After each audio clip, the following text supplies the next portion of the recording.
how to play videos on WhatsApp, or how you can fix if WhatsApp is not playing the videos. So maybe if someone sent you a video or you sent someone a video, normally you can play that video if you simply launch that video like this and it will just begin playing right away.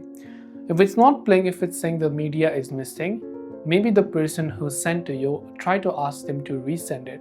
So what happens is that if somebody sends you a video but you have not watched that video, so it has not downloaded to your phone, and similarly the other person, after sending it, they deleted it from their media tab or from their gallery, that could be the reason why it's not being able to load the video. So you can try to ask them to resend or send another video if possible. The other way you can do this is you can save this to your gallery. So once you launch the video, normally it just auto saves itself, right? But you can also tap the three dots option from the top right and just tap the save button there. Then when you save that video, you could open up from your gallery app and try to view that video. And this way you could potentially go ahead and then basically fix if WhatsApp is not playing videos. I hope the video helped you out, and if you have any questions, feel free to leave them down below. Thanks for watching and see you soon in our next video.